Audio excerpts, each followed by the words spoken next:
Assalamualaikum warahmatullahi wabarakatuh. Innal hamdalillah wassalatu wassalamu ala Rasulillah wa ala alihi wa ashabihi wa mawalah. Wala haula wala quwata illa billah, amma ba'du. Alhamdulillah, para ikhwah rahimani wa rahimakumullah. Insyaallah kita melanjutkan pembahasan kita dari kitab Kun Salafiyan, dan kita telah menyampaikan beberapa poin pembahasan dari sejak muqaddimah yang beliau sampaikan. Kemudian maksud sunnah, pengertian tentang sunnah, kemudian al-musamayat asy-syar'iyyah li ahli sunnah wal jamaah, beberapa penamaan syar'i bagi ahli sunnah wal jamaah. Ada firqatun najiyah, ada ahli sunnah wal jamaah, ada salafiyah, ada ahlul hadits, ada ahlul athar. Ini semuanya adalah penamaan-penamaan yang sungguhnya hakikatnya adalah satu, yaitu mereka yang beragama mengikuti Al-Quran dan Al-Sunnah sebagaimana pemahaman para salaful ummah. Adapun semua penamaan itu muncul dalam rangka untuk membedakan antara orang yang benar-benar mengikuti jalan yang hak, jalan yang lurus, dengan mereka yang terjebak dalam berbagai macam yakni bid'ah atau ahlul bid'ah, orang-orang yang mereka menyimpang dari sunnah Rasulullah sallallahu alaihi wasallam. Kemudian kita telah bahas pula al-maqsudus salaf, yaitu maksud daripada salaf baik secara lughah atau secara bahasa maupun secara istilah. Kemudian itharu madhhabis salaf wa bayanu mauqifihim min alil bidah, menampakkan madhab salaf atau menampakkan bermadhab salaf dan penjelasan tentang sikap Ahlussunnah terhadap ahlul bidah. Sebuah hal yang masyru', yang disyariatkan bahkan terpuji, kita menampakkan atau menisbatkan dengan madhab salaf, karena yang demikian merupakan nisbat kepada Islam yang murni yang diajarkan Rasulullah SAW. Jawazul intisab ila salaf wa talaqqub bi salafiyah, bolehnya menisbatkan kepada salaf dan bergelar dengan salafiyah. Ini sebuah penisbatan yang tertuntut, bahkan kewajiban setiap muslim untuk bermanhaj salaf, karena sungguhnya hakikatnya itulah Islam yang diajarkan Nabi dan diwariskan para sahabat Nabi radhiyallahu alaihim jami'an. Kemudian beliau menyebutkan dzikru ba'dil adillah ala wujubi tibai salaf as-salih wa lazumi madhhabihim, penyebutan beberapa dalil yang berkaitan dengan wajibnya kita untuk mengikuti salaf dan melazumi madhab salaf, sehingga semuanya ditegakkan di atas dalil-dalil yang jelas dari kitab sunnah, perkataan para sahabat dan para a'immah. Kemudian manhaju alil bidah wal ahwa, kita diajak mengenal manhaj salaf fil akidah. Kemudian kita diajak mengenal manhaj salaf di dalam masalah akidah, yang ciri khasnya intinya bahwasanya akidah salaf sebatas mengambil dari Quran dan Sunnah karena telah mencukupi, karena Islam telah sempurna sebagaimana yang telah difahami oleh para sahabat radhiyallahu alaihim jami'an dan para a'immah yang mengikuti jalannya para sahabat. Manhaj alil bidah wal ahwa, manhaj alil bidah, alul bid'ah dan alul ahwa. Alul ahwa nama lain alul bidah, dan alul bid'ah dikatakan alul ahwa disebabkan mereka sungguhnya mengikuti hawa nafsu mereka. Walaupun mereka membawakan ayat ataupun hadis, tetapi aslinya adalah mengikuti pemikiran mereka. Ayat dan hadis itu justru sekedar untuk pembenar atau untuk yaitu melegalisir apa yang menjadi pemikiran mereka. Ketika dia mendapatkan ayat atau hadis yang tidak cocok dengan pemikirannya, maka ditolak atau disimpangkan. Itulah yang dikatakan ahlul ahwa, sehingga bukan mengikuti dalil, tapi dalil yang dipakai untuk membenarkan pemikiran yang ada pada mereka. Kemudian tariqul khalas wan najah huwa bil ittiba wa tarikil ibtida, jalan keselamatan itu dengan cara ittiba dan meninggalkan yakni bid'ah. Kemudian ahamu alamati al-zaigh, beberapa alamat penting al-zaigh. Dan sekarang kita masuk pada ba'dul qawaid fil manhaj salaf, dan insyaallah kita agak percepat sedikit dalam rangka menyelesaikan apa yang kita baca dari kitab Kun Salafiyan. Semoga paling tidak kita telah melewati semua pembahasan yang ada dalam kitab ini, sehingga target kita secara global memahami pentingnya kita bermanhaj salaf dan apa itu manhaj salaf, dan kemudian hal-hal yang harus kita mengerti dasar-dasar dari manhaj salaf, sehingga apa yang kita berniat untuk bermanhaj salaf betul-betul kita mengetahui sesungguhnya bagaimana manhaj salaf itu. Jangan sampai kita mengklaim bermanhaj salaf akan tapi kita nggak paham tentang ini beberapa hal yang mendasar yang merupakan pokok-pokok manhaj salaf. Kita masuk pada pembahasan bab yang ke-8, yaitu babul qawaid fil manhaj salaf. Beberapa kaidah dalam manhaj salaf.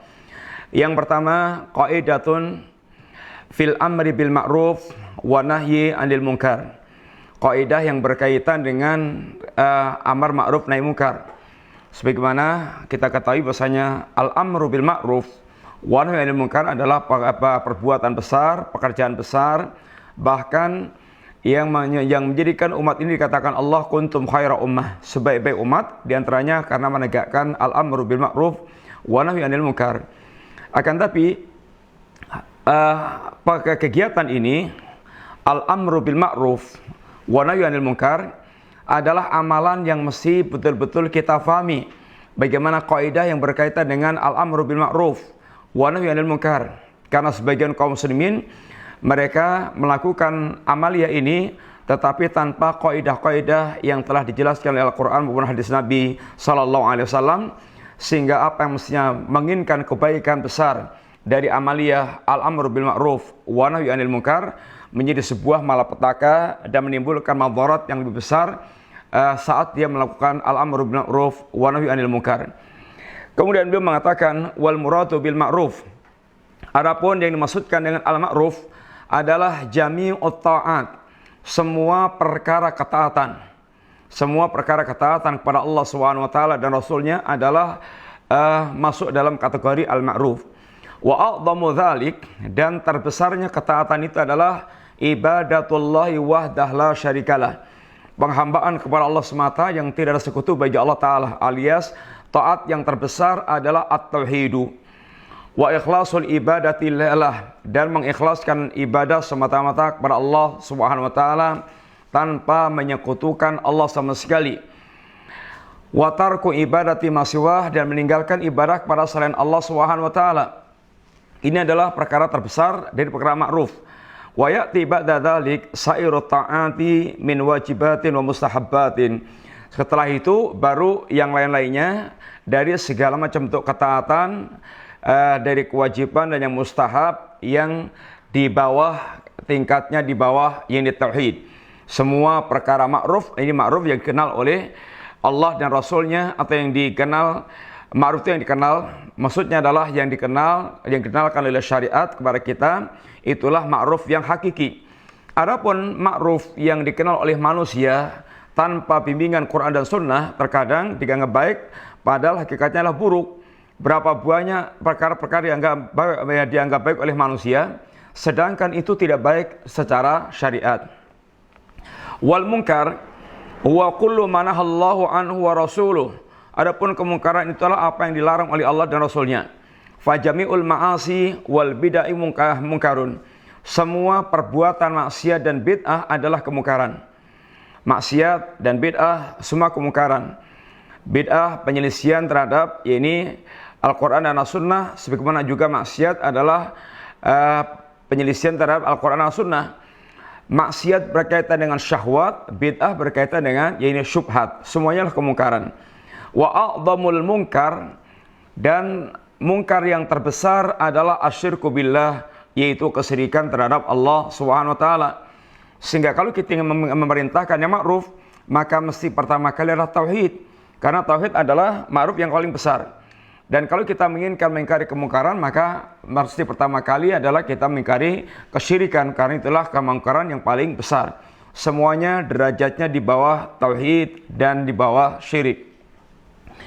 Wal amru bil ma'rufi wa nahyu 'anil munkari wajibun 'ala hadhil ummah wujuban kifaiyan la 'ainiyan.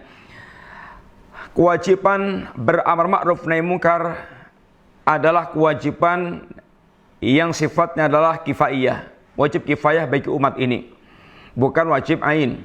Kalau wajib ain itu adalah setiap orang terkena kewajiban sehingga wajib melaksanakan setiap orang kewajiban tersebut.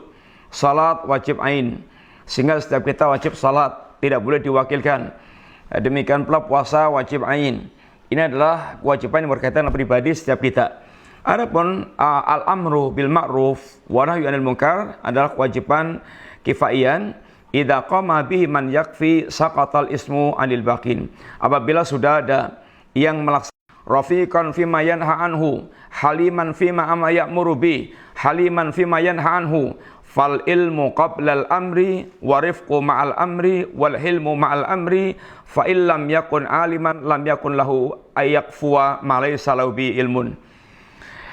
Kata Syekhul Islam Ibnu Taimiyah, beliau mengatakan, barang siapa yang memerintahkan yang ma'ruf dan melarang dari yang mungkar, maka seharusnya dia adalah aliman, orang yang alim, yang faham bima amara bih, faham tentang apa yang dia perintahkan.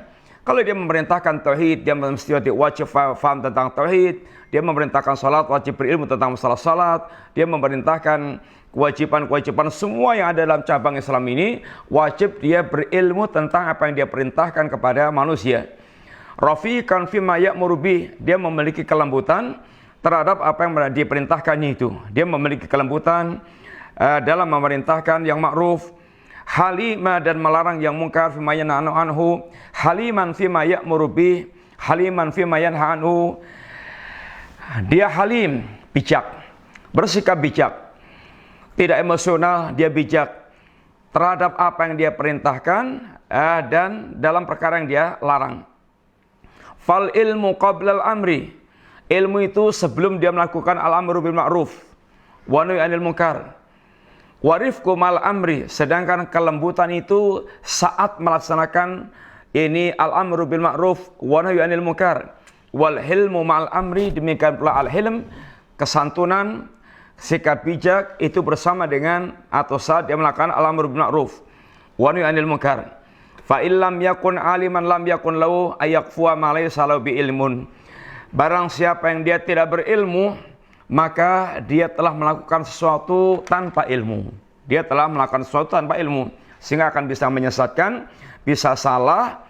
Yang ma'ruf dianggap mungkar, yang mungkar dianggap ma'ruf, dan dia bisa menyesatkan manusia. Ini ketika dia berbuat ini tanpa ilmu. Wa in kana aliman, seandainya dia itu alim, dia orang yang faham berilmu, walam yakun rafiqan, akan tapi tidak rafiq, akan tapi ini tidak lembut. Kana qat tabibi alladzi la rifqa fi fayukhlidu 'alal marid fala yaqbal minhu. Orang yang mereka melakukan tugas al-amru bil ma'ruf wa nahyu 'anil munkar, tetapi dia tidak rafiq, ini tidak lembut, maka dia seperti seorang dokter yang tidak punya kelembutan ketika menangani pasien. Fayukhlidu 'alal marid, dia pun bersikap kasar, bersikap keras terhadap pasien, maka fala yakbal minhu atau fala yukbal minhu, maka tidak akan diterima dengan baik oleh pasien tersebut. Dokternya memang akan mengobati, tetapi kalau dia kasar, dia keras, kasar, maka tidak akan membuat simpati pasien dan tidak akan diterima tingkah lakunya itu. Wal mu'adzib al-ghalid alladzi la yuqbal minhu al-waladu. Sebagaimana pula orang yang mereka itu tidak rafiq, itu seperti seorang mu'adzib, seorang guru yang mendidik, seorang pendidik yang bersikap kasar, bersikap keras, yang tidak akan diterima oleh ini anak didiknya. Wa qad qala Allah Ta'ala li Musa wa Harun, sungguh Allah Subhanahu wa taala telah memerintah kepada Musa dan Harun, faqula lahu qawlan layyinan la'allahu yatadzakkar aw yakhsha. Wahai Musa dan Harun, ucapkanlah untuk Firaun qawlan layyinan, perkataan yang layin, yang lembut. Mudah-mudahan Firaun dia mau ingat dan mau takut kepada Allah Ta'ala. Orang yang sekeras Firaun, Allah perintahkan kepada Nabi Musa dan Harun, orang yang sangat baik, untuk tetap bersikap lembut kepada Firaun, dengan harapan ada yang bisa diharapkan kemanfaatannya Boleh jadi dia mau ingat atau dia mau ini bisa takut kepada Allah Subhanahu wa taala. Bagaimana dengan ini orang yang kejelekannya tidak sejelek Firaun dan orang yang kebaikannya tidak sebaik ini Musa dan Harun, sehingga perlu memperhatikan tentang ini al-lin, sikap kelembutan yang dia lakukan. Thumma man amara aw naha fala budda ayyudha fil ibadah fil adat fa alaihi ayasbira wa yahluma kama qala ta'ala. Kemudian orang yang terjun dalam tugas al-amru bil ma'ruf wa nahyu 'anil munkar itu sebuah perkara yang menjadi kebiasaan, pasti dia sedikit disakiti. Dia akan mendapatkan gangguan-gangguan dalam berdakwah, dalam beramar ma'ruf, dalam bernahi mungkar. Dia akan mendapatkan gangguan dari manusia. Maka wajib baginya untuk bersabar. Fa'alihi ayasbir, maka wajib baginya untuk dia bersabar. Dan dia yahlum, dan dia hendaknya bersikap santun, lembut bijak. Sebagaimana yang Allah katakan, wa'mur bil ma'rufi wanha 'anil munkari wasbir 'ala ma asabak inna dzalika min asmil umur. Wasiat Luqman kepada anaknya, ya anak, perintahkan yang ma'ruf, laranglah yang mungkar, bersabarlah atas apa yang menimpamu.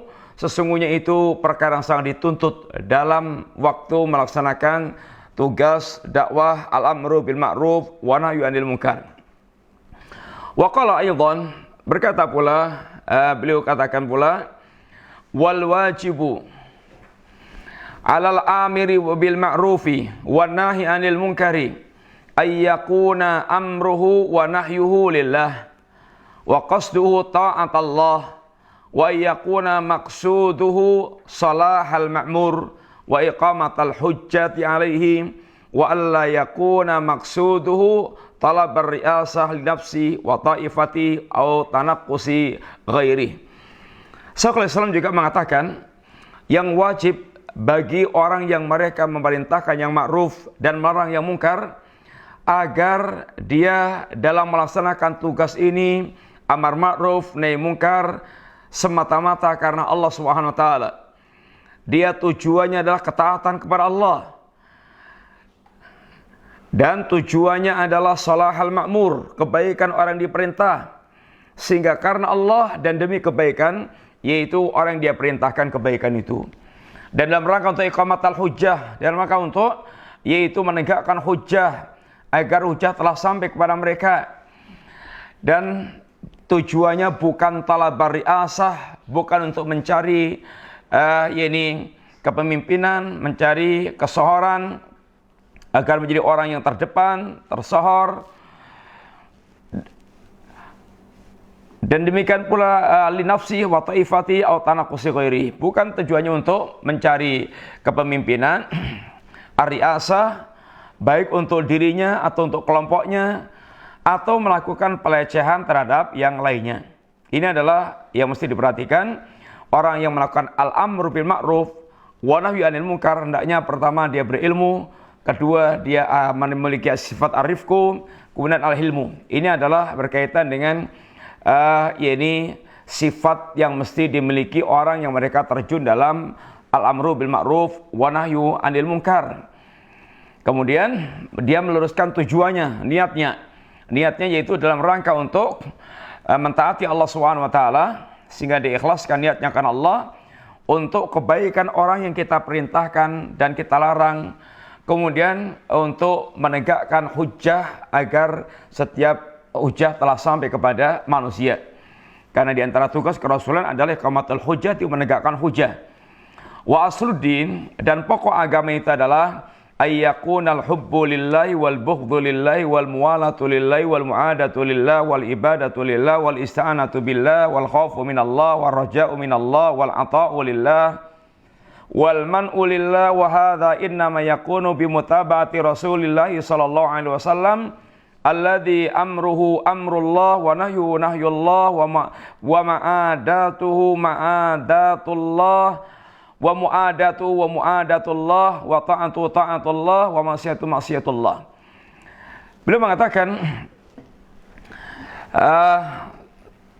Syekh Shalih Al-Utsaimin Beliau katakan, hendak asluddin, pokok agama itu, yakni akar yang merupakan perkara sangat mendasar dalam agama itu, hendaklah ayyakuna alhubbulillah, kecintaan itu karena Allah, wal bughdu, kebencian juga karena Allah, wal muwalatu lillah, loyalitas itu juga karena Allah, wal muadatu lillah, dan permusuhan itu juga karena Allah, wal ibadatu lillah, ibadah karena Allah, untuk Allah, wal isti'anatu billah, dan isti'anah meminta pertolongan itu hanya kepada Allah, wal khaufu minallah, dan rasa takut itu hendaknya juga hanya kepada Allah, war raja, demikian juga berharap juga hanya kepada Allah, wal ata'lillah, ketika dia memberi juga karena Allah, wal man'ulillah, dan dia menahan diri mencegah juga karena Allah Ta'ala.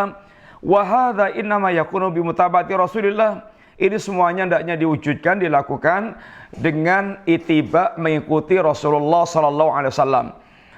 Yang alladzi amrullah, yang perintah Nabi adalah perintah Allah. Wa nahyullah, larangan Nabi, larangan Allah. Wa muadatullah, dan memusuhi Nabi adalah memusuhi Allah, dan mentaati Nabi adalah mentaati Allah, maksiat kepada Nabi adalah maksiat kepada Allah SWT. Inilah hakikat daripada la ilaha illallah, yang la ilaha illallah mengajarkan al-wala wal bara, loyalitas dan jika berlepas diri. Inilah ajaran daripada kalimat la ilaha illallah. Dengan demikian bagaimana dia mewujudkan segalanya lillah, dan juga meninggalkan segala perkara juga lillah. Ini adalah kesempurnaan daripada tauhid atau iman seorang. Man ahabba billah wa abghadha, atau man ahabba lillah wa abghadha lillah wa man alillah wa a'ta lillah wa man alillah faqad istakmalal iman. Kama qala. Barang siapa yang dia mencintai karena Allah, membenci karena Allah, memberikan Allah, tidak memberikan Allah, maka sungguh dia telah sempurna, yaitu keimanan dia. Sehingga bagusnya iman itu dengan seiring dengan terwujudnya loyalitas dan berlepas diri atau al-wala wal bara. Dan lemahnya iman akan melemah pula al-wala wal bara. Karena iman itu tegak di atas kecintaan kepada Allah Subhanahu wa taala. Kemudian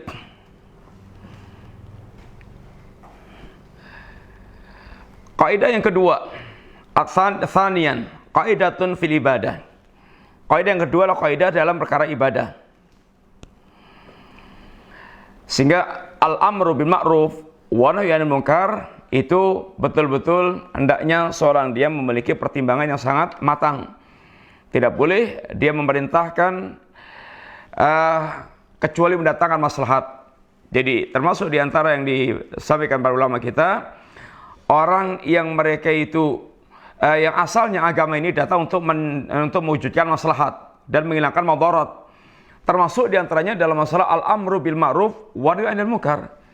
Di sana ada beberapa kemungkinan.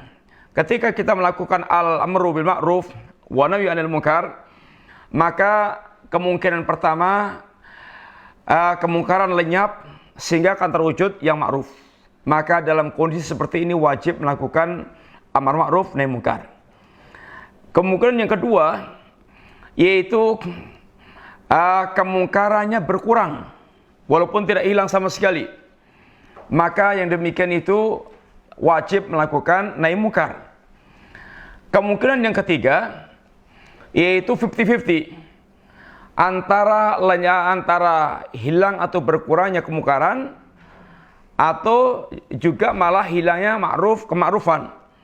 Ketika 50-50 seperti ini kemungkinannya, maka dalam majal istihad. Dia pikirkan mendalam, dia beristihad mana yang akan dia lakukan, apakah dia melakukan amar ma'ruf nahi munkar atau dia yaitu tidak melakukannya, itu adalah majal istihad. Adapun kalau kemudian melakukan perbuatan itu justru kemungkaran yang lebih besar akan muncul, sedangkan kebaikan yang diharapkan itu boleh jadi nggak seberapa, tapi kemungkaran yang muncul lebih besar, maka tidak diperbolehkan dia melakukan amar ma'ruf nahi munkar karena akan menimbulkan kemungkaran yang lebih besar. Kemudian sekarang kaidah yang kedua, kaidah fil ibadat, kaidah dalam perkara ibadat. Al ibadatu mabnaha ala tauqifi. Ibadah itu dasarnya adalah tauqif.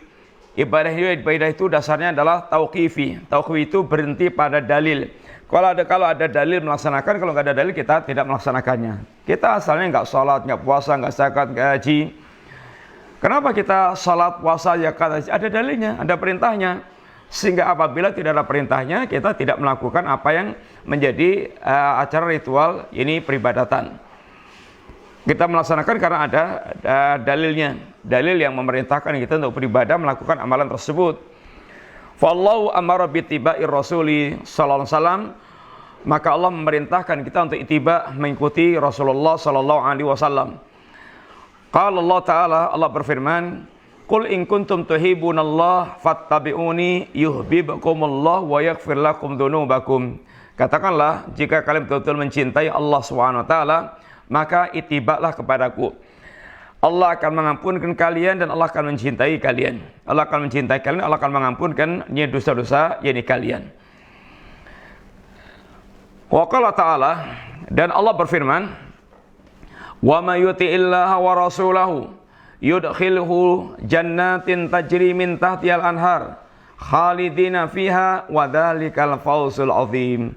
Barang siapa yang dia mentaati Allah dan mentaati Rasulnya, Allah akan masukkan dia ke surga yang mengalir di bawahnya sungai-sungai, yang dia kekal di dalamnya. Dzalikal fawzul azim, itulah keberuntungan yang sangat besar.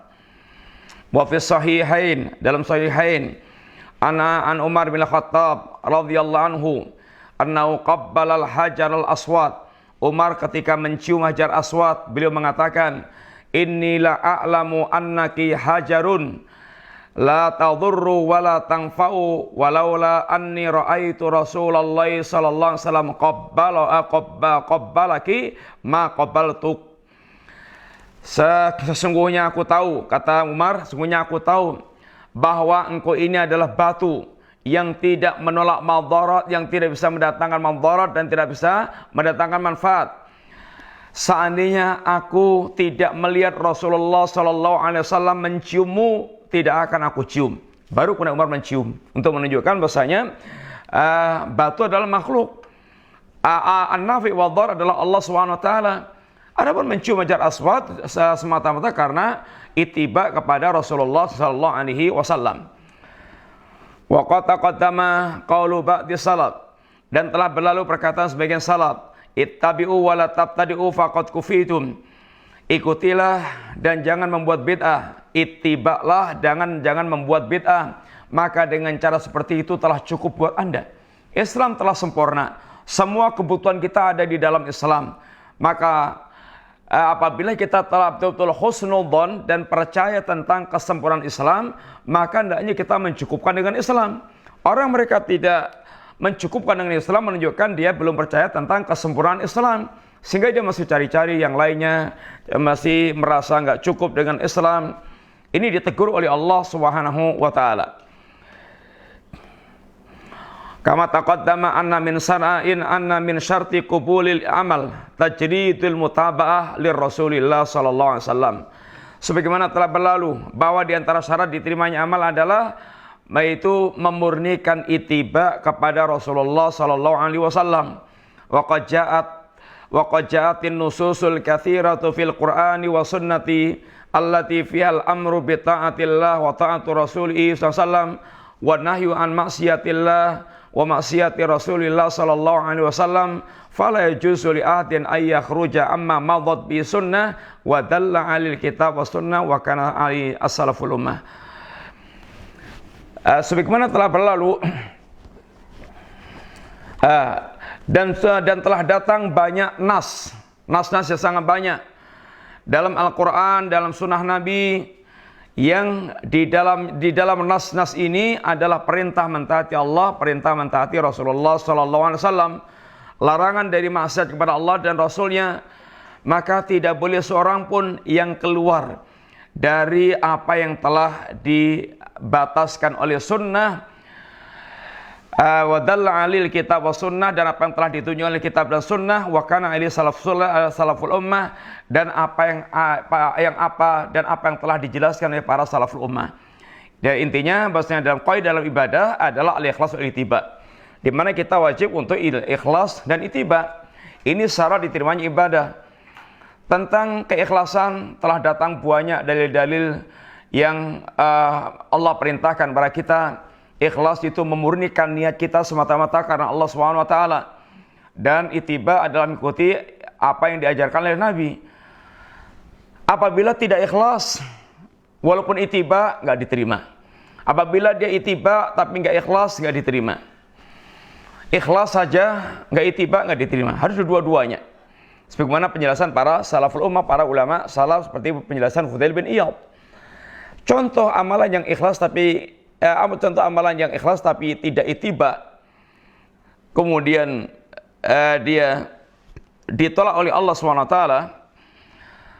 Ini ada seorang sahabat yang dia di waktu Idul Qurban, Idul Adha, dia sembelih kambingnya sebelum sholat dengan harapan, dengan niat yang bagus, ikhlas karena Allah Ta'ala, niatnya untuk nanti setelah makan jangan kelamaan langsung kita menyantap ini kambing, sehingga tidak berlama-lama. Niatnya bagus, menservis orang lain dengan bagus, dengan cepat. Tetapi ini tidak sesuai dengan tuntunan. Ikhlasnya ikhlas, tapi nggak sesuai dengan tuntunan. Maka kata Nabi, lahmu kala musyatin, daging kambing kami itu daging kambing biasa. Kalau mau korban ya harus nyembelih lagi. Contoh yang sesuai dengan tuntunan tapi nggak ikhlas.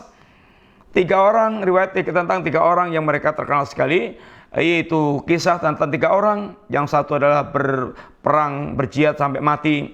Yang satu dia belajar ilmu agama sampai alim, mengajar. Yang satu dia berderma, hampir tiap jalan Allah semuanya keluarkan hartanya. Ini tentu sangat bagus, luar biasa, amalan yang sangat ini besar dalam agama kita.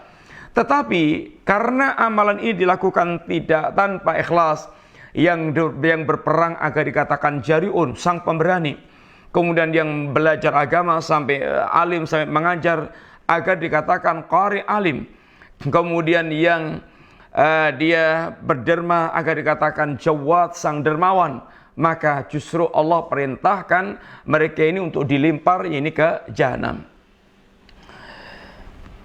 Sehingga kaidah dalam ibadah atau ibadah itu tauqifiyah. Ibadah itu adalah semata-mata hanya mengikuti apa yang diajarkan oleh Allah dan Rasulnya, berhenti dengan dalil. Tidak ada dalilnya maka tidak boleh kita melaksanakannya. Tidak boleh kita hanya permudahkan, yang penting baik. Sebagaimana sebagian besar atau sebagian banyak orang yang mereka sekedar dengan perasaan yang penting baik, kemudian dianggap itu Allah diridhai oleh Allah Ta'ala. Yang ketiga, qaidatun fi anna madaraddin alal ilmi nafi wal amali salih. Kaidah bahwa poros agama ini adalah al ilmu nafi dan amal salih. Sehingga agama berputarnya di situ, porosnya di situ. Sehingga bagaimana kita memperbanyak ilmu sebanyak-banyaknya dan ilmu yang bermanfaat, dalil kitab dan sunnah dengan pemahaman para sahabat, ini ilmu. Dan kemudian bagaimana kita bisa mengamalkan setiap apa yang diajarkan oleh Allah dan Rasulnya tersebut, sehingga betul-betul kita menggabungkan antara ilmu dan amal. Kesempurnaan agama kita di situ. Yang paling mulia, yang paling dalam ilmunya, dan yang paling tepat amalnya. Dan yang paling hina, yang paling bodoh dan paling durhaka kepada ini Allah dan Rasulnya. Inilah poros agama di situ. Sehingga kalau ingin menjadi orang yang paling mulia, paling tinggi derajat kedudukannya, jadilah orang yang mereka mendalami ilmu agama, mendalami ilmu, sehingga betul-betul mendapatkan ilmu yang bermanfaat, dan kemudian mengamalkan ilmu tersebut. Itulah yang akan mengantarkan ke derajat yang paling tinggi di hadapan Allah Ta'ala. Mereka adalah para ulama. Innama yakhshallah min ibadil ulama. Sungguh yang paling takut kepada Allah sehingga mengamalkan perintahnya, menjauhi larangannya, ada para ulama yang mereka tahu persis apa yang diajarkan Allah dan Rasulnya sallallahu alaihi wasallam. Inna dinal islami madaruhu alal ilmi nafi wal amali salih. Sesungguhnya agama Islam itu berporos pada ilmu yang bermanfaat dan amal yang saleh. Kalau Syekhul Islam Ibnu Taimiyah berkata, Syekhul Islam Ibnu Taimiyah, wassalahu munhasirun fi naw'ain. Kebaikan itu terbatas pada 2 perkara. Fil ilmi nafi, ilmu yang manfaat, wal amali saleh, dan amal saleh. maka yang paling mulia, yang paling dalam ilmu nafi'nya, dan yang paling tepat dalam beramalnya, paling banyak dan tepat dalam beramalnya, itulah yang paling mulia di sisi Allah Ta'ala. Itulah orang yang bertakwa kepada Allah Ta'ala. Takwa itu gabungan ilmu dan amal. Ilmunya semakin mendalam, amalnya semakin mencocoki dengan ajarannya. Itulah yang paling mulia di hadapan Allah Subhanahu wa taala. Wa qad ba'atsallahu Muhammadan sallallahu alaihi wasallam bi afdali dzalik. Dan sungguh Allah telah mengutus Rasulullah sallallahu alaihi wasallam dengan ilmu yang terbaik, dengan amal saleh yang terbaik.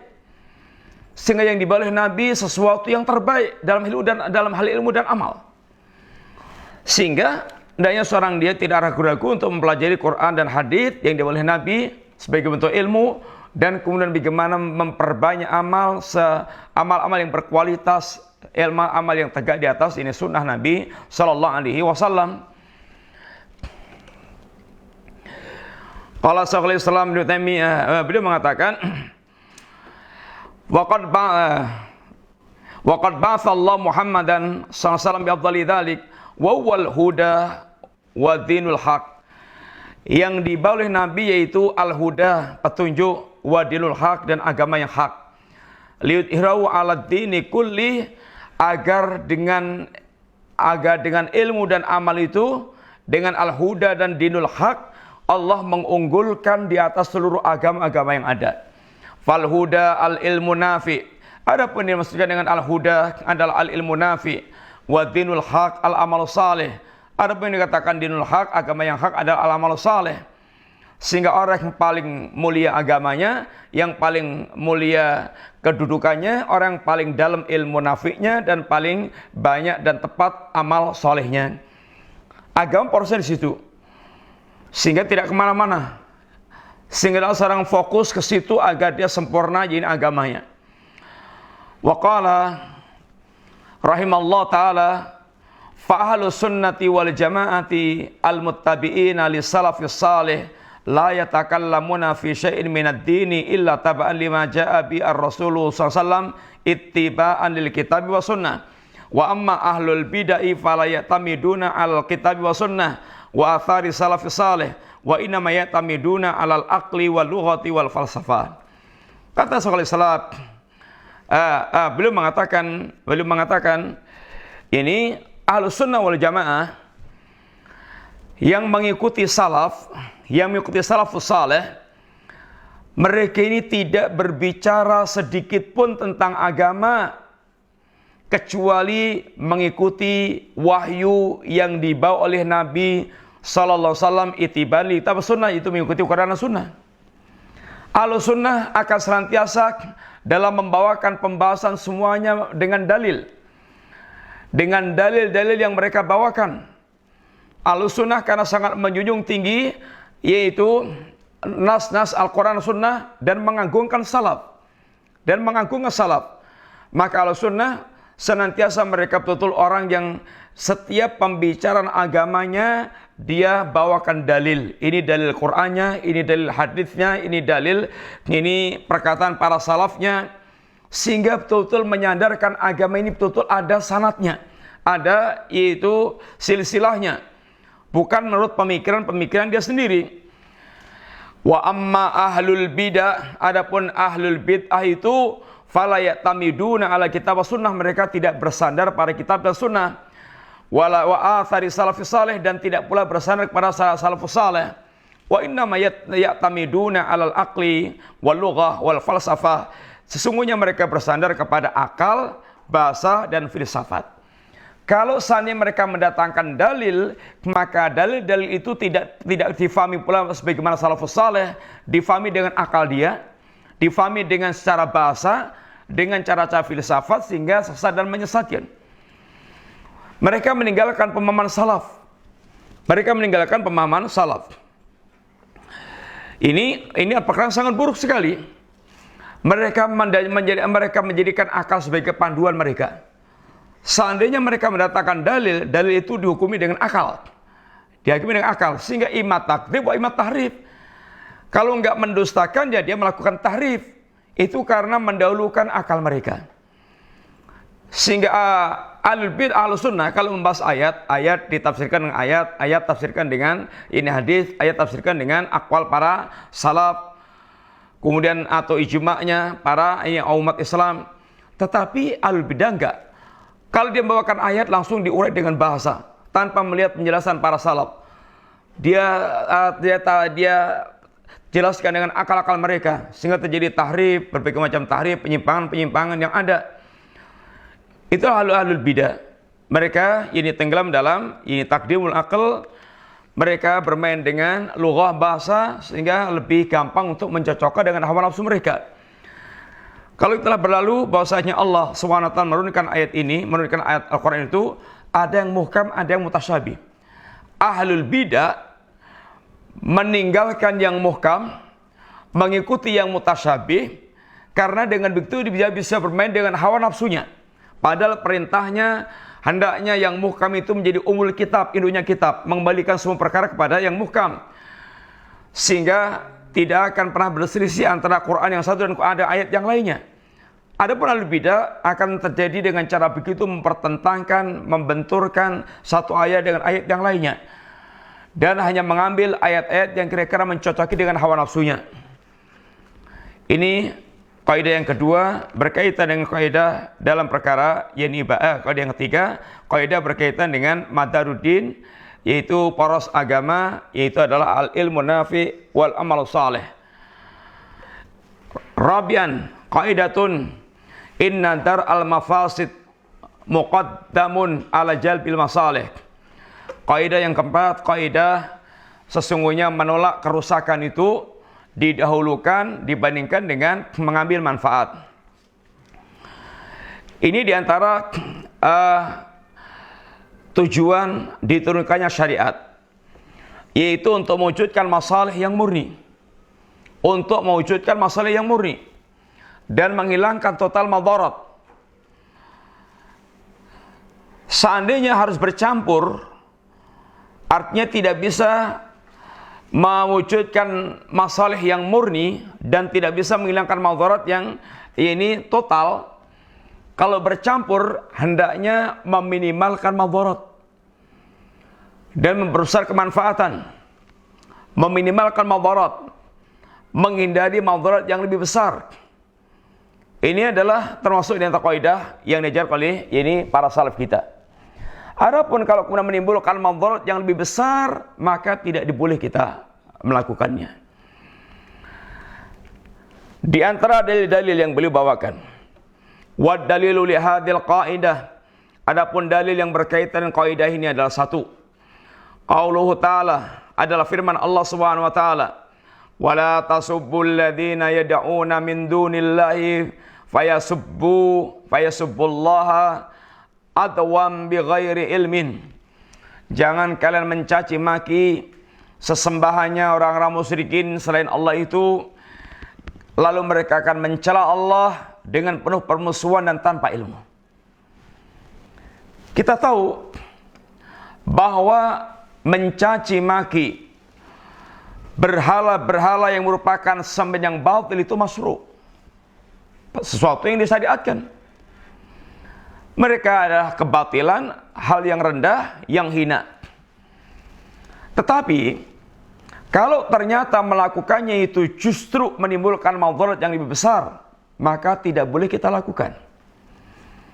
Madarat yang lebih besar apa itu? Mencaci maki Allah Ta'ala. Tentu mencaci maki Allah lebih dahsyat madaratnya dibandingkan dengan ini mencaci maki berhala-berhala mereka.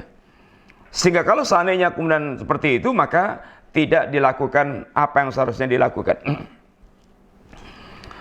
Faharamallahu sabba aliyatil musyrikin ma'aqani sabbi ghaidan wa hamiyatan lillah wa ihanatan li aliyatihim liqaunihi dari'atan ila sabbillah ta'ala wa kana maslahatu tarki masabbatillahi ta'ala arjah min maslahati sabbina li alihatihim.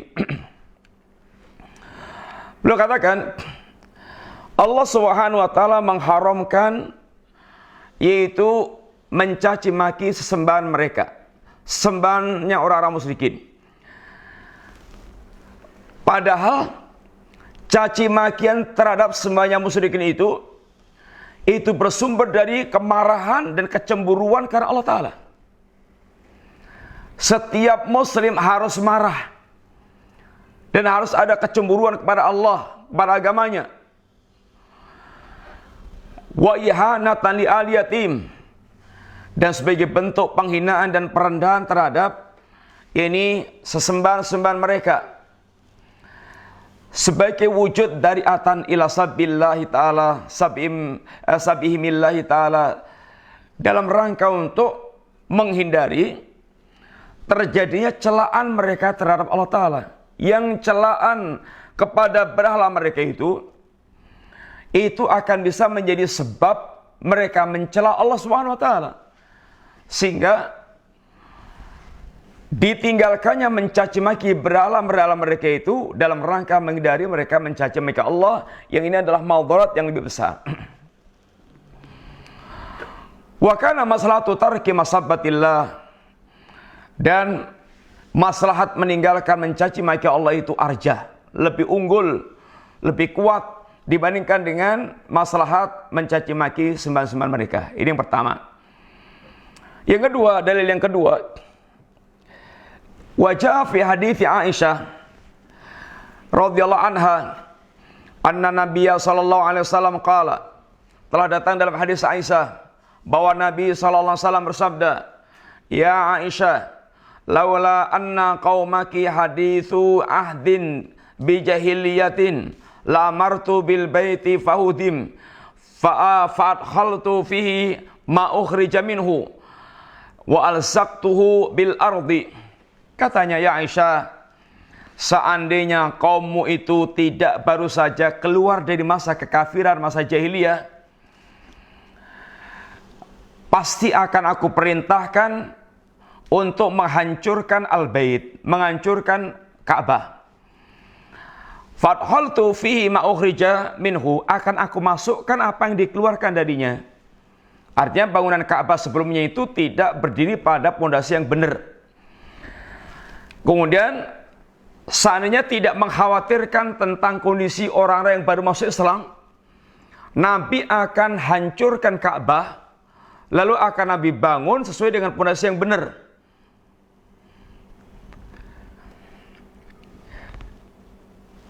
Wa alsaqtuhu bil ardi, dan aku buat rata dengan ini tanah. Tetapi ini mengkhawatirkan. Menghancurkan Ka'bah itu dalam pertimbangan Nabi sangat mengkhawatirkan. Jangan sampai nanti ada yang murtad gara-gara Nabi menghancurkan Ka'bah. Karena mereka sangat mengagungkan Ka'bah. Sangat mengagungkan Ka'bah. Dan mereka baru masuk Islam. Sehingga merawat keislaman mereka jauh lebih penting dibandingkan dengan melaksanakan apa yang ini kurang ideal. Sehingga di sini adalah pertimbangan maslahat dan mafsadat yang dilakukan oleh Nabi SAW. Fa fi hadzal hadithi dalalatun dhahiratun ala makna hadhil qaidah. Dalam hadis ini ada penunjukan yang jelas tentang makna kaidah ini. Ada bimbingan yang jelas dalam melaksanakan kaidah ini. Tarakan Nabiyyu sallallahu alaihi wasallam maslahata bina'il baitil atiq ala ususi Ibrahim lidar mafsadatin khasya wuqu'aha in huwa hadamahu wa banahu alaiha. Dalam hadis ini ada penunjukan yang sangat jelas dan gamblang tentang makna kaidah darul mafasid muqaddam ala jalbil masalih, di mana Nabi meninggalkan maslahat membangun Baitul Atiq, membangun Ka'bah ala ususi Ibrahim, di atas pondasi Ibrahim. Kenapa? Lidar'i mafsadatin, karena untuk menghindari mafsadah khasya wuqu'aha, yang dikhawatirkan terjadinya. Ini kemurtadan yang akan menimpa orang-orang yang baru masuk Islam. Ini yang Nabi khawatirkan. Nabi pelihara yang lebih besar ini. In huwa hadamahu wa banahu alaiha, jika Nabi menghancurkan Ka'bah dan membangunnya lagi di atas pondasi Ibrahim, dikhawatirkan akan menjadikan murtadnya, yaitu sebagian mu'alaf. Wa ya nufurun nasi anil Islam. Yang dikhawatirkan apa? Larinya manusia dari Islam. Aw raddathum bisa babi hadzal fi'li, atau mereka murtad lagi dengan sebab perbuatan Nabi tersebut. Faqaddama Nabiyyu sallallahu alaihi wasallam dar'a hadhil mafsadah ala jalbi tilkal maslahah. Maka Nabi mendahulukan ini terhindarnya mafsadat, terjadinya mafsadat dan terwujudnya maslahat, ditunda oleh Nabi dalam rangka untuk menghindari mafsadat besar, yaitu kemurtatan, larinya dari agama, dan yaitu kerusakan agama mereka dibandingkan dengan masyarakat yang diinginkan, yaitu berdirinya Ka'bah di atas pondasi Nabiullah Ibrahim alaihissalam. Dalil yang ketiga, anna Nabiyya sallallahu alaihi wasallam kana yaqufu an qatlil munafiqina ma'a qauni maslahatan li alla yakuna dari'atan ila tanfirin nas. Nabi sallallahu alaihi wasallam menahan diri dari membunuh orang-orang munafik bersama dengan kemaslahatan agar ini tidak membuat manusia lari, mencegah larinya manusia. Dan perkataan mereka, inna Muhammadan yaqtulu ashabahu, bahwasanya Muhammad telah membunuh saudaranya, telah membunuh sahabatnya. Orang-orang munafik itu zahirnya adalah sahabat, padahal mereka juga bukan sahabat hakikatnya, tapi zahirnya sahabat, kan mereka mengucapkan 2 kalimat syahadat, mereka salat bersama Nabi, mereka juga berjihad bersama Nabi, sehingga mereka zahirnya adalah sahabat. Kalau orang-orang munafik itu dibunuh, dan sungguhnya itu adalah masru' karena mengganggu kaum muslimin dan membahayakan Islam dan kaum muslimin, tetapi nanti kesan, ini namanya pencitraan, dan pentingnya pencitraan. Nanti muncul kesan bahwasanya Nabi membunuh sahabatnya. Ini akan merugikan Islam, merugikan dakwah ini Islam. Maka ini dihindari dalam rangka untuk dalam rangka untuk mewujudkan masyarakat yang lebih besar, yaitu terjaganya citra keindahan ini Islam. Yang keempat, nahyuhu sallallahu alaihi wasallam an qatlil umara'i wal khuruj alal a'immah wa in dalamu ma aqamus salah saddad dari atil fasadil azim wasyaril katsir. Yang keempat, dalil yang keempat adalah larangan Nabi untuk memerangi para umara. Ini larangan Nabi memerangi para penguasa wal huruz, dan juga melakukan pemberontakan terhadap pemimpin sekalipun mereka pemimpin yang zalim. Ma'aqamus shalah, selama mereka menegakkan salat, selama mereka itu masih salat. Yang demikian itu saddad dari'ah, dalam rangka menutup celah kerusakan yang besar. Saddad dari atil fasadil azim, dalam rangka menutup kerusakan yang sangat besar. Karena memberontak dengan penguasa itu menimbulkan rata-rata menimbulkan penumpahan darah yang besar di tengah-tengah kaum muslimin, yang tidak bertanggung jawab. Orang yang mereka menjadi provokator daripada terwujudnya ini kerusakan tersebut.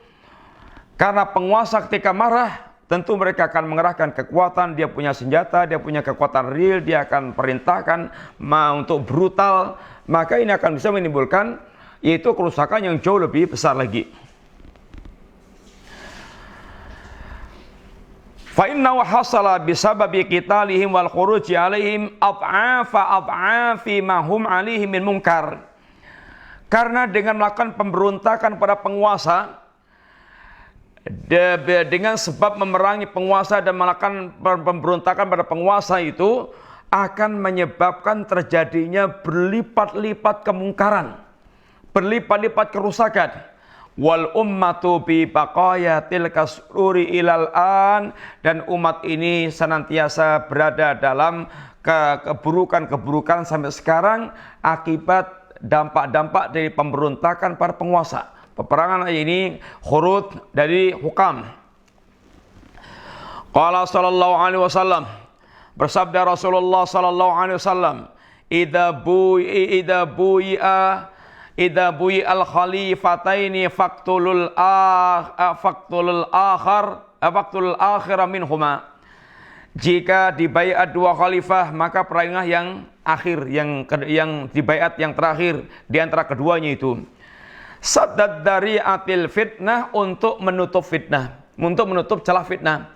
Karena kalau ada dua pemimpin yang dipelihara pasti akan rusak, hancur. Ini pemerintahan akan hancur, pengelolaan ini rakyat. Sehingga akan jadi bentrokan karena kebijaksanaannya berbeda, akan terus ricuh. Ini adalah madarat yang sangat besar. Maka keberadaan khalifah yang kedua hendaknya mereka dibunuh, mereka diperangi. Kemudian wa yaqulu sallallahu alaihi wasallam ba'da ma dzakara jumlatan minal furu'i al-mundarajati tahta qaidati dar'il mafasid awla min jalbil masalih wa annahu idza ta'aradat al-maslaha al-masalihu wal mafasidu quddimal arjahu minhuma 'alal marjuh. Sallallahu alaihi wasallam mengatakan apa yang disebutkan dalam sejumlah perkara-perkara furu yang bersumber dari kaidah ini darul mafasid aula min jalib masalih, atau di bawah pembahasan yakni darul mafasid aula min jalib masalih, yaitu apabila ta'aradat, apabila bertemu antara masalih dan mafasid, maka didahulukan yang arjah, yang kuat dari keduanya, yaitu menghilangkan atau meminimalkan madarat dan memperbesar masalih mana yang dilihat akan diwujudkannya itu. Maka qutimal arja minhuma alal amarju, maka didahulukan yang kuat di antara keduanya dan ditinggalkan yang marju, yang lemah. Beliau mengatakan wa minha anna min usuli ahli sunnati wal jamaati luzumul jamaah, luzumul jamaah. Sesungguhnya di antara pokok-pokok ahli sunnah wal jamaah adalah luzumul jamaah, yaitu melazimi jamaah. Wa tarka qitalil a'immah, dan meninggalkan memerangi para penguasa, ini para pemimpin, ini pemimpin yang zalim, yang rusak, pemimpin yang pemimpin yang zalim. Wa tarkil qitali fil fitnah, wa tarkal qitali fil fitnah, dan meninggalkan perang fitnah. Perang fitnah itu perang yang tidak jelas. Ini perang antar muslimin. Kalau perang antar muslim dan kafir jelas. Perang fitnah itu perang yang terjadi antar muslimin, sehingga mereka bisa menumpahkan darahnya kaum muslimin tanpa ini alasan yang jelas. Meninggalkan peperangan fitnah. Wa jima'u dzalika dakhilun fil qaidatil 'amah, dan ini semuanya intinya adalah masuk dalam kaidah yang sangat umum fi ma ta'ifamma idza ta'aradat al masalih wal mafasid, yaitu apabila berbenturan antara masalih dan mafasid, wal hasanat wa sayyiat, antara kebaikan-kebaikan dan keburukan-keburukan, atau tasahamat, atau ini berdesakan saling benturan, fa innahu yajibu tarjihur rajiha minhuma, maka wajib untuk mendahulukan yang arjah, mendahulukan yang lebih kuat di antara keduanya tersebut. Fima idza stahamat al masalih wal fasid, dalam perkara yang apabila berbenturan antara masalih dan mafasid, wa ta'aradat al masalihu wa mafasidu, dan saling berdesakan, berbenturan, berhadapan antara masalih dan mafasid, fa innal amra wan nahya, karena sungguhnya perintah dan larangan itu wa in kana mutadamminan li tahsilil maslahah, seandainya membuahkan kemaslahatan, wa tab'a mafsadatin, dan bisa menolak mafsadat, fayungdar fil ma'arid lahu, maka diperhatikan, diteliti, diperhatikan betul ini dalam perkara yang berbenturan tadi. Fa in kana ma yafutu minal masalih, seandainya ada yang hilang dari perkara yang masalih, yang baik, au yasluhu minal mafasid akthar, atau terjadinya kerusakan yang lebih besar, lam yakun ma'muran bih, maka tidak diperintahkan. Kalau diperintahkan itu justru akan menimbulkan mafasid yang besar, madarat yang besar, maka tidak diperintahkan. Bal yakunu muharraman idza kanat mafsadatu akthar min maslahatihi. Bahkan dilarang, bahkan haram untuk dilakukan apabila mafsadat yang muncul akthar min maslahatihi, lebih besar dibandingkan, lebih banyak dibandingkan dengan maslahatnya. Intinya harus yang ketika kita melakukan sebuah gerakan itu harus mendatangkan maslahat. Akan tapi jika ternyata maslahat yang muncul itu justru lebih besar madaratnya dibandingkan madaratnya, maka hendaknya menghindari madarat yang besar tersebut, walaupun kita harus mengorbankan munculnya adanya masalah, tapi dalam rangka untuk yaitu menghindari datangnya madarat yang lebih ini besar. Ini adalah kaidah yang diajarkan oleh para salaf kita, dan itulah ini Islam yang diajarkan pada ini kaum muslimin. Wa'tibaru maqadiril masalih wal mafasid wa bimizani syariah. Dan tentu yang menjadi timbangan untuk menimbang maslahat mafsadat itu adalah syariat. Sehingga harus ulama yang mempertimbangkannya, bukan kita. Bukan kemudian setiap kali kita yaitu bicara tentang maslahat mafsadat dengan pertimbangan kita sendiri. Tapi hendaknya selama itu ada ulama, tanyakan para ulama, sehingga mereka akan bicara dengan ilmu menilai apa yang kita hadapi dari sebuah perbuatan yang akan menimbulkan maslahat atau mafsadat.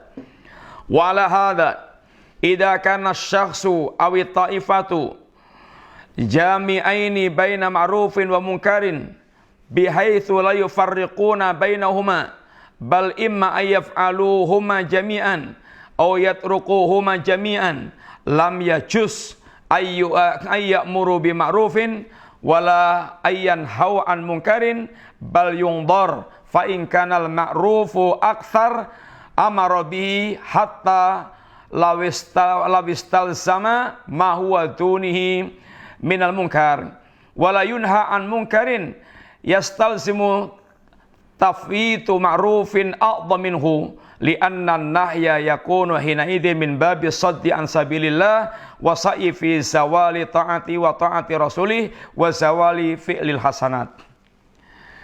Beliau mengatakan di antaranya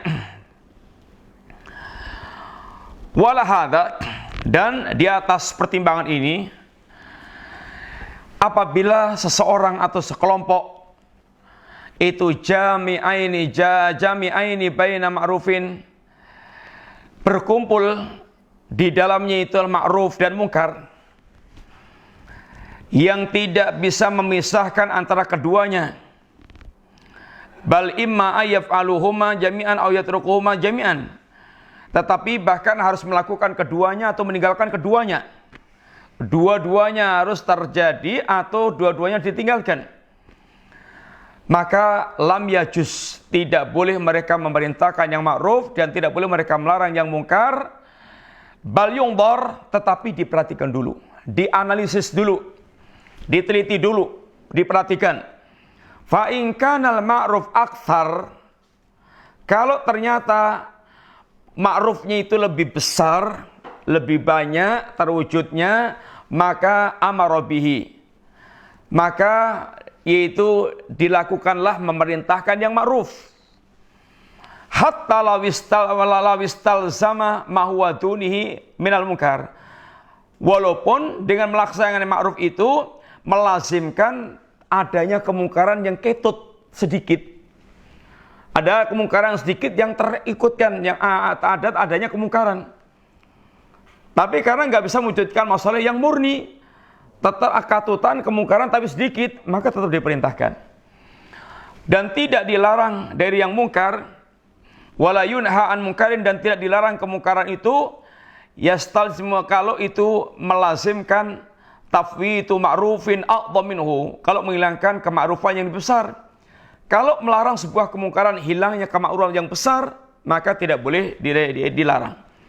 Li'anna nahya yakunu hina idzin min babi saddi an sabilillah, karena melarang sesuatu yang kemudian justru menghasilkan hilangnya kebaikan yang besar, maka melarang kemungkaran saat itu merupakan menghalangi dari jalan Allah Ta'ala. Wa sa'yu fi zawali ta'ati wa ta'ati rasulih, dan perbuatannya adalah menghilangkan ketaatan kepada Allah dan Rasulnya, dan menghilangkan fi'il hasanat, dan menghilangkan ini perbuatan-perbuatan baik. Dilihat berkaitan dengan perbuatan yang akan dilakukan tersebut itu. Kalau itu yang akan muncul adalah banyaknya manfaat, walaupun harus katutan, yaitu kemungkaran, maka diperintahkan yang ma'ruf. Dan tidak cegah ya kemungkaran tersebut. Ini yang pertama. Wa in kanal mungkar aghlab, kalau kemungkaran yang terjadi itu lebih besar, lebih dominan, nah anhu, maka dilarang. Hatta lawistal sama fawatu ma huwa dunihi minal ma'ruf, walaupun harus kehilangan yaitu kebaikan yang sedikit. Tapi karena kemungkarannya itu kalau nggak dilarang itu besar, maka harus dilarang. Harus dilakukan yaitu nahi mungkar. Karena kalau dibiarkan akan terjadi kemungkaran yang lebih besar, hilangnya banyak kebaikan. Wa yakunul amru bidzalik al-ma'ruf al-mustalzimu lil munkar az-zaid alaihi amran munkaran. Dan memerintahkan yang ma'ruf terkadang melazimkan kemungkaran, bertambah kemungkarannya. Wasa'yan fi maksiatillahi wa rasulih, dan melakukan yang seperti mendukung seperti ini adalah dan melakukannya merupakan dukungan terhadap maksiat kepada Allah Subhanahu wa taala. Yaitu berarti maksiat kepada Allah dan Rasulnya. Jadi intinya pertimbangannya adalah kalau itu akan memunculkan ma'ruf yang besar, maka dilakukan memerintahkan ma'ruf walaupun katutan yang mungkar. Kalau ternyata mungkarnya itu akhlab, kemungkaran yang muncul itu adalah besar, maka ini tidak dilakukannya yaitu nahi mungkar, atau tidak dilakukannya yaitu amar ma'ruf, karena akan memunculkan mungkaran yang lebih besar. Walaupun ini akan kehilangan yaitu kebaikan yang sedikit. Maka membiarkan terjadinya kemungkaran yang besar adalah bentuk dukungan kepada maksiat kepada Allah dan maksiat kepada Rasulnya sallallahu alaihi wasallam. Amma law takafa'al ma'ruf wal munkar, adapun seandainya antara ma'ruf dan munkar itu sebanding, sama, 50-50, fala yu'mar bihima wala yunha anhuma, maka tidak diperintahkan dan tidak dilarang. Fataratan yasluhul amru, terkadang akan baik kalau diperintah. Wataratan yasluhul nahyu, terkadang akan baik kalau dilarang. Wataratan la yasluh amrun walayan nahyun, terkadang tidak perlu memerintah dan tidak perlu melarang. Baik yang terbaik tidak memerintah, tidak melarang. Wa haitsu kanal ma'ruf wal munkar mutalazimain, di mana kebaikan dan keburukan itu mutalazimain, itu saling melazimkan. Itu boleh jadi akan muncul kebaikan yang besar atau akan muncul kemungkaran yang lebih besar. Ini 50-50, pertimbangannya mesti harus sangat mendalam. Itulah majal istihad seorang. Wadzalika fil umuril muayyanatil waqi'ah, itu dalam perkara atau dalam kasus-kasus yang tertentu. Amma min jihatin nau', adapun berkaitan dengan ataupun dari sisi jenis, fayu'maru bil ma'ruf mutlaqan, asalnya memerintahkan yang mutlak, wa yunha 'anil munkar, asalnya yang ma'ruf itu diperintahkan, yang munkar itu dilarang secara mutlak. Wa fil fa'ilil wahid wa ta'ifatil wahidah yu'maru bi ma'rufiha wa yunha 'an munkariha wa yuhmatu mahmuduha wa yudhammu matmumuha. Dan dalam pelaku perorangan atau kelompok, maka diperintahkan yang ma'ruf, dilarang yang mungkar, dipuji yang bagus dan dicela yang buruk. Bihaitsu la yatadammanul amru bil ma'ruf wa fawatun aktsar minhu.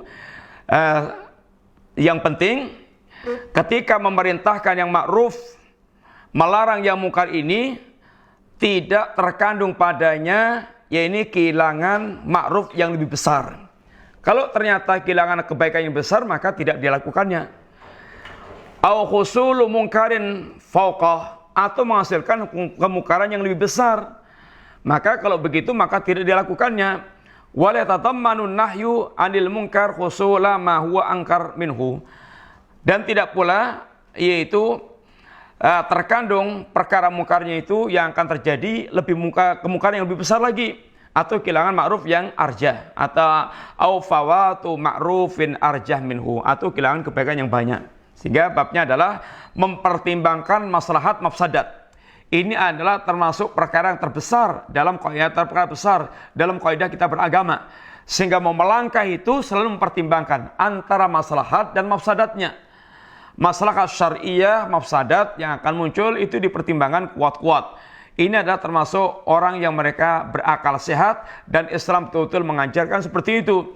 Sehingga tidak hanya asal berbuat yang akan justru menimbulkan kemungkaran yang besar, menghilangkan kebaikan yang besar, sehingga menimbulkan madarat yang besar. Sehingga tidak hanya bermodal semangat, tapi harus betul-betul bermodal ilmu dalam melakukan sesuatunya itu. Karena di sana ada hal yang sangat penting, ini pertimbangan antara maslahat dan mafsadat. Wa min hadzal bab,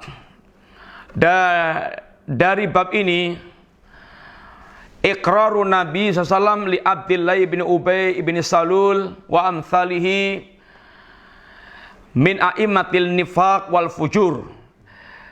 Berkaitan dengan pembahasan bab ini, yaitu mempertimbangkan antara maslahat dan mafsadat, menolak madarat lebih didahulukan dibandingkan dengan harapan kebaikannya, adalah perbuatan Nabi membiarkan Abdullah bin Ubay bin Salul gimbal munafikin dan yang semisalnya dari pentolan-pentolan munafikin wal fujur dan para pelaku kejahatan, lima lahum min a'wan, karena mereka memiliki pendukung-pendukung, memiliki banyak pendukung.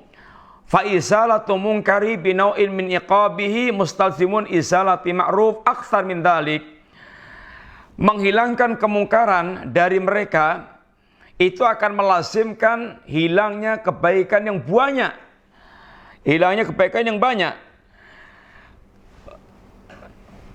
Yuqtab qaumahu wa hamiyatahum, yaitu ketika Nabi harus bertindak kepada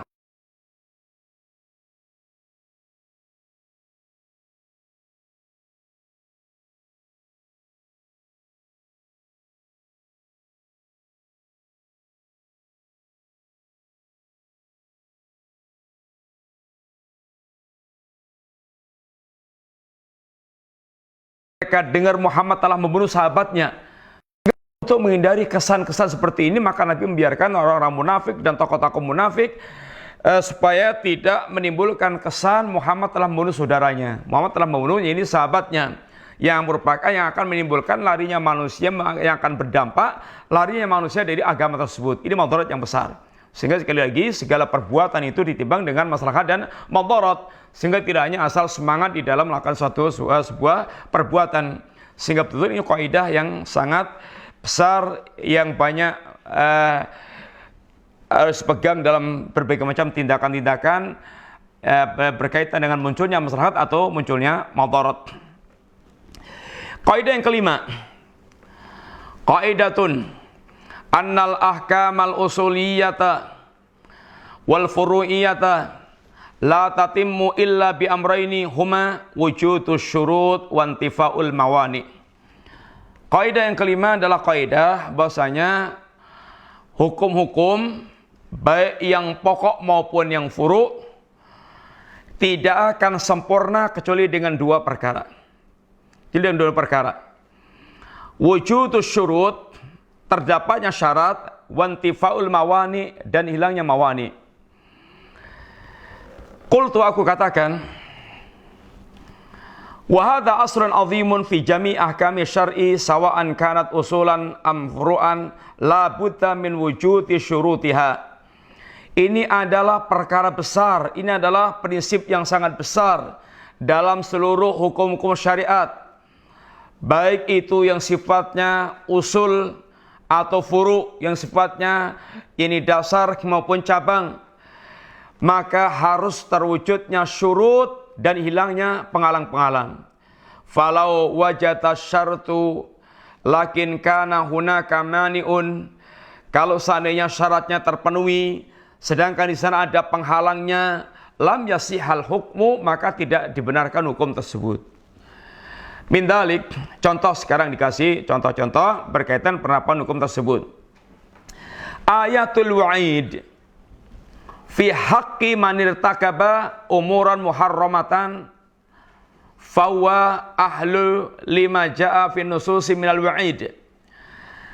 Contohnya adalah ayat-ayat tentang ancaman terhadap mereka yang melakukan perkara-perkara yang muharramah, perkara-perkara yang diharamkan Allah Ta'ala, yaitu orang-orang yang mereka itu diancam dalam nas-nas ancaman. Lakin qad yakunu hunaka mani'un yamna'u minal iqabi kataubah aw istighfaril mu'minin.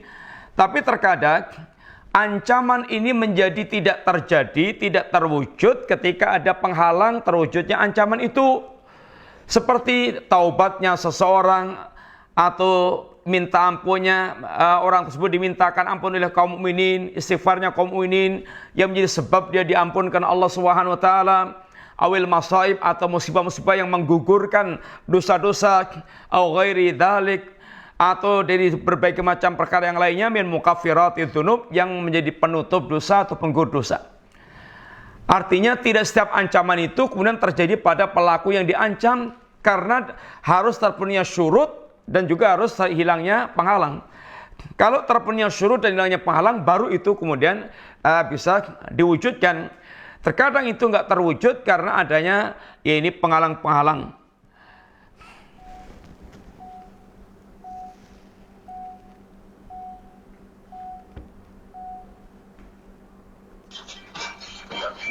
Assalamualaikum. Assalamualaikum warahmatullahi wabarakatuh.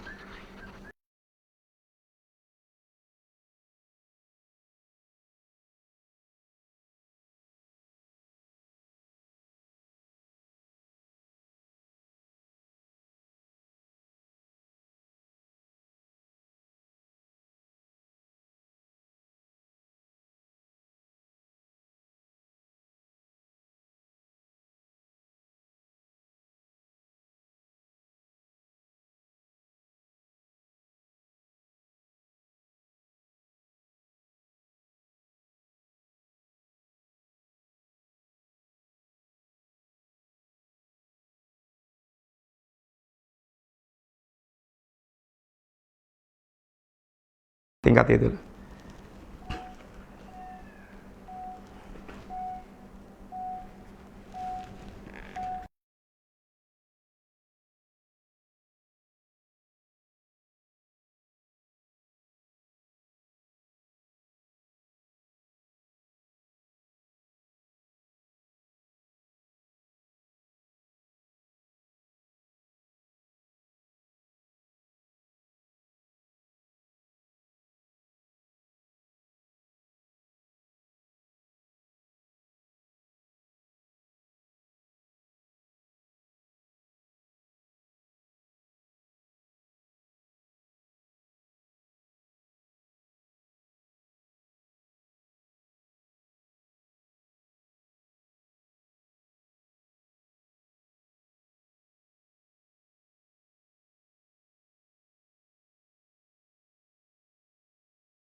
Kita lanjutkan, ikhwani billah.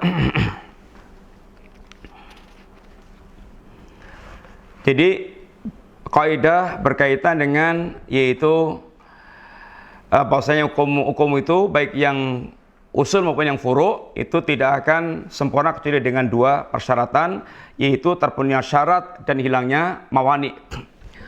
Kemudian contohnya adalah telah disampaikan ayat itu tentang ancaman. Ayat ancaman ini hanya akan terwujud ketika terpenuhi syarat hilangnya penghalang. Kalau ternyata ada penghalang, maka ancaman-ancaman tadi bisa tidak terwujud. Wa min dzalika salat, demikian pula salat. Masalan, la budda min wujudi syartiha wa huwa taharah. faman arada as-salata bila taharatin fala tasihu minhu li faqdi syartiha. Contohnya salat. Maka salat wajib harus mengadakan syarat diterimanya salat, itu taharah. Dia harus wudu dulu. Barang siapa yang dia salat tanpa wudu, maka tidak sah salatnya itu. Sehingga hukumnya amalan salat tidak akan sah, tidak akan diterima kecuali dengan wudu. Tanpa wudu maka tidak akan diterima salatnya tersebut.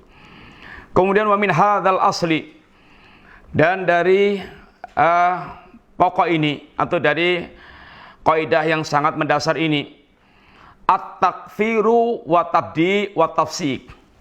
Dalam urusan takfir, pengkafiran, wa tabdi dan pembid'ahan, wa tafsik dan pemfasikan, menjatuhkan hukum kafir, menjatuhkan hukum tabdi, menjatuhkan hukum tafsir fasik. Yang bab ini kata beliau, wa huwa babun qad azamat fihil fitnah wal mihnah. Yang bab ini benar-benar telah menjadi sebuah fitnah yang sangat besar yang terjadi di tengah-tengah kaum muslimin, saling mengkafirkan, saling membid'ahkan, saling mentafsir, memfasikkan tanpa kaidah. Wa tasat fil ahlam, dan telah menghancurkan banyak harapan, artinya membuat orang terkadang putus asa dengan fitnah tafsik, tabdi' tafsik, fitnah yang sangat merata di tengah-tengah kaum muslimin. Wa katsura fil iftiraq, dan telah terjadi banyak perpecahan, munculnya banyak perpecahan di tengah-tengah umat dengan takfir, tabdi', tafsik tadi. Wa tashattat fihil ahwa wal ara', dan munculnya berbagai macam hawa nafsu dan pemikiran-pemikiran. Mauqifu salaf wal jamaah, mauqifu ahli sunnati wal jamaah as-sairina ala manhaji salaf salih min takfiri ahli bid'ah wal aqaid al-fasidah huwa tafsil, wa huwa anna ahlal bid'ah laisu ala darajatin wahidatin. Sikap ahlu sunnah wal jamaah dan semua kelompok yang berjalan di atas manhajus salafus saleh berkaitan dengan takfir ini takfir ahli bidah dan pemilik akidah-akidah yang sesat, huwa tafsil, itu dengan tafsil. Di antara kaum muslimin mereka ada yang hulu dalam masalah tafsik, tabdi, dalam masalah pengkafiran, takfir, tafsik, tabdi, hulu. Saking gampangnya menjatuhkan sikap kafir, saking gampang menjatuhkan sikap tabdi, saking gampangnya menjatuhkan sikap tafsik, bersikap hulu, bermudah-mudahan, sehingga timbul sikap-sikap ekstrim yang sangat mengerikan. Tapi sebagian bersikap jafa, ifrat, tafrid, meremehkan, bahkan tidak bisa mengkafirkan orang kafir sekalipun. Ini tentu sebuah kemungkaran yang sangat hal yang sangat besar. Kemudian adapun ahlu sunnah wal jamaah, maka dalam melakukannya adalah tafsil. Ini tafsil, rinci. Dilakukan dengan cara yaitu merinci. Tidak sembarangan. Tapi dengan rincian. Mana yang layak untuk ditakfir, ditafsik, ditabdi, mana yang tidak layak. Itu semuanya dengan rincian yang sangat jelas. Wa huwa anna ahlal bid'ah laisu ala darajatin wahidah. Dan sungguhnya ahlul bid'ah itu tidak satu tingkat. Ahlul bid'ah itu bertingkat-tingkat. Udah pulang? Enggak, ini transfer nanti. Ahlul bid'ah itu bertingkat-tingkat, tidak satu tingkat. Faminhum man huwa maqtu'un bitakfirihi kaman ata biqaulin aw fi'lin mukaffirin wa tammat fi haqqihi syurutut takfir wa intafat mawani'uhu. Di antara ahlul bid'ah itu ada yang dipastikan kekafirannya. Ada yang dipastikan kekafirannya. Seperti orang mereka memiliki ucapan, perbuatan yang membuat mereka kafir dan telah sempurna terpenuhinya syarat dan telah sempurna pula hilangnya mawani sehingga terpenuhi syarat hilangnya mawani. Ini semuanya adalah menjadikan mereka kemudian dipastikan tentang kafirnya setelah terpenuhi syarat dan hilangnya penghalang-penghalang itu. Wa minhum, di antara ahlul bid'ah itu, man la yuhkam bi kufrihi lintifa'i dzalika fi haqqi. Di antara ahlul bid'ah itu tidak dihukumi kafir karena ini adanya penghalang-penghalang yang mereka ini tidak layak dikafirkan. Adanya penghalang-penghalang yang mereka tidak layak dikafirkan. Sehingga ahlul bid'ah ada yang layak dikafirkan, di antara ahlul bid'ah ada yang tidak layak dikafirkan. Thumma innal qaul fi takfiri ahlil bid'ah wa takfiri umuman mabniun ala aslaini azimaini. Kemudian berkaitan dengan permasalahan pengkafiran ahlul bid'ah dan pengkafiran secara umum, maka itu dibangun di atas dua dasar yang sangat agung, di atas dua dasar sangat prinsip. Yang pertama, dalalatul kitabi wa sunnati ala annal qawla awil fi'la as-sadiru minal mahkumi alihi wa mujibun litakfir. Yang pertama, berdasarkan dalil-dalil kitab dan sunnah, berdasarkan dengan petunjuk Quran dan sunnah, bahwa perkataan atau perbuatan yang dilakukan oleh orang-orang tersebut as-sadiru minal mahkum, yang berasal dari orang dihukumi ini, mujibun litakfir, memang betul-betul mewajibkan dia untuk dikafirkan. Berdasarkan dalil-dalil yang kuat dari Quran dan sunnah, memang orang itu benar-benar layak untuk dikafirkan. Ini pertama, wajib untuk dikafirkan. Tsanihima, yang kedua, intibaqu hadzal hukmi alal qail al muayyan awil fa'il al muayyan bihaitsu tatimmu syurutit takfiri fi haqqi wa tantafil mawani. Diterapkannya hukum ini pada perkataan seseorang atau perbuatan seseorang yang jelas-jelas tentang perbuatan kekafirannya, perbuatan kerusakannya tadi itu sangat jelas dan telah sempurna syurut takfirnya dan hilangnya penghalangnya. Jadi dua hal yang sangat prinsip mendasar untuk dilakukannya takfir pada seorang itu. Pertama, jelasnya dalil-dalil Quran dan sunnah atas kekafiran perbuatannya. Gamblang jelas, tidak ada lagi ini tafsiran lain kecuali dia adalah perbuatannya itu perbuatan kekafiran. Yang kedua, terpenuhinya syarat hilangnya mawani. Baru seperti ini betul-betul terjadi, ini takfir, pengkafiran pada seseorang atau perbuatan seorang tersebut. Sehingga tidak boleh tanpa dalil yang jelas, tidak boleh masih banyak penghalang atau belum terpenuhinya syarat, lalu dia tergesa-gesa mengkafirkan. Ini semuanya adalah hal yang perlu diperhatikan baik-baik berkaitan masalah ini takfir. Wa hadanil aslani aidan yantabiqani ala syakhsi indal hukmi alaihi bil ibtida' awil fiski wa huwa dalalatul kitab was sunnah ala annal qaul wal awil fi'la as-sadiru minal mahkum alaihi bid'atun wa qaulul qailil muayyan awil fa'il muayyan tammat fi haqqi syurutut tabdi wa intafat mawani'uhu. Dua usul tadi atau dua prinsip tadi itu juga diterapkan kepada seseorang yang dihukumi dengan bid'ah dalam masalah tabdi, pembid'ahan pada seorang, atau tafsik, atau dalam masalah pemfasikan seorang, yaitu dalil-dalil yang jelas dari Quran dan Sunnah bahwa perkataan atau perbuatan orang tersebut yang akan dihukumi itu betul-betul bid'ah, betul-betul fasik, dan kemudian terpenuhinya syaratnya itu terpenuhi sempurna, dan penghalangnya itu hilang, maka baru bisa dilakukan tabdi' atau tafsik.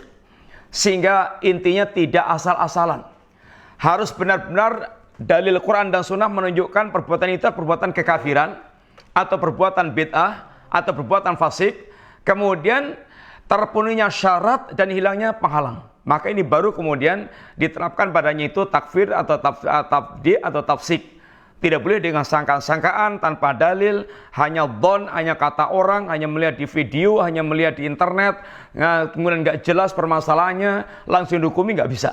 Harus betul sangat jelas, perbuatannya jelas, kemudian hukumnya Quran dan Sunnah jelas, kemudian terpenuhinya syarat, hilangnya penghalang, itu baru kemudian diterapkannya.